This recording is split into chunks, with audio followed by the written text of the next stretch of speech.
Hey there riders, Moto Journo Kris here, and I wanted to take a look at the Benelli 752S ahead of its release here in Australia. The 752 and 800 models see Benelli returning to offering a mid-range motorcycle in several different forms, and despite being some variants in the model names, these all make use of the same 754cc liquid-cooled parallel twin.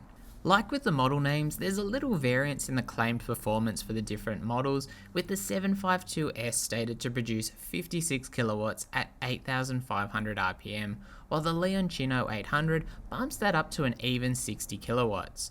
Claimed torque is the same across both machines, with 67 Newton meters of torque available at 6,500 RPM, with both machines running 11.5 to 1 compression.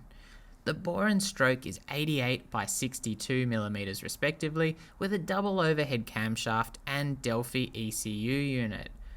43mm dual throttle bodies and naturally EFI. The Australian spec 752S does however list the throttle bodies as being 37mm items. Compare that to the Leoncino 500 and you're benefiting from over 20 extra kilowatts of power as well as 20 more Newton meters of torque, although peak power and torque are found in the same region of the rev range.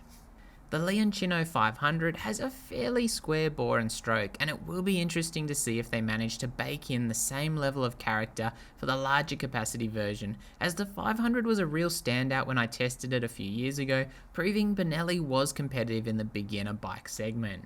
The 752S and 800 models, however, look set to compete with motorcycles like the highly acclaimed MT-07 or Z650, although that could even extend to competing against models like the Z900 or MT-09, as while power is more limited than the last two, specifications are closer to the larger capacity machines, with the Australian pricing of $12,999 somewhere in between the two.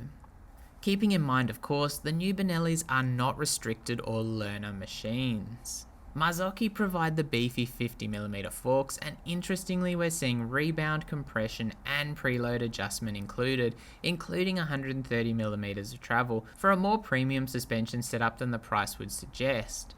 The rear uses a KYB monoshock, although you'll only get preload adjustability here, which is more the norm for this price range and style of bike.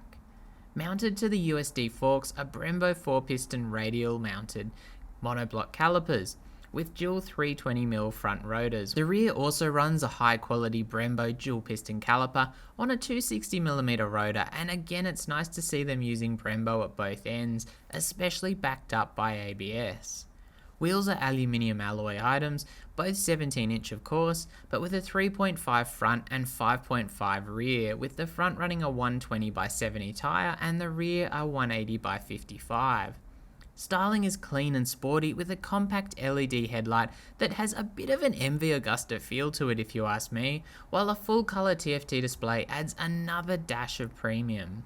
Fuel capacity is 14.5 litres, and interestingly, apparently this power plant is essentially a TNT 1130 with a cylinder lopped off, which would simplify production and the parts required, no doubt.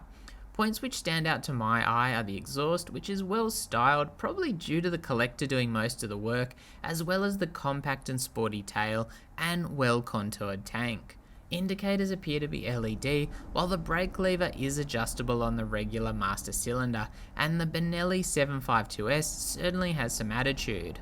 An 8-10mm seat height isn't too intimidating, although it is a good 25 to 30mm higher than the more entry-level options like the MT-07.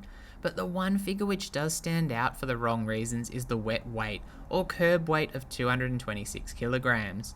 Compare that to the MT-07 at 182, and that's a fairly hefty difference, while the MT-09 is closer to the 200 kilo mark, but is still 30 kilograms lighter than the 752S. Now the Benelli is fairly streamlined and minimalist, so it's clear a huge amount of that weight must be in the power plant. Interestingly, the TNT 1130 quoted a lower dry weight under the 200 kilo mark, while the TNT 899 was likewise in the 230 kilogram region. And while I wouldn't have said the weight of the TNT 899 was a concern when I rode one a number of years ago, it will be a point that may work against the Benelli in some riders' minds. By the same note, testing the relatively heavy TRK 502 a few years ago, the weight was no issue unless you wanted to get serious off-road in the really gnarly stuff, but it's a specification that often gets mentioned when people talk about these bikes. Overall, the Benelli 752S looks like a cool offering, and it'll be the ride which really dictates rider impressions at the end of the day. And if Benelli manage the kind of character we've seen in the Leoncino 500 and the refinement of the TRK 502, it should be a fun and rewarding machine. Pre-orders for the 752S are currently up in Australia off the Benelli website, so check it out if you're interested, with the Leoncino 800 and Leoncino 800 trail versions offering some interesting alternatives, even though they don't seem to be coming to Australia quite yet. If you've enjoyed the video, don't forget to sub, hit that notification bell and leave a comment with your thoughts on the new Benelli midweight machine. As always, stay safe out there and thanks for watching.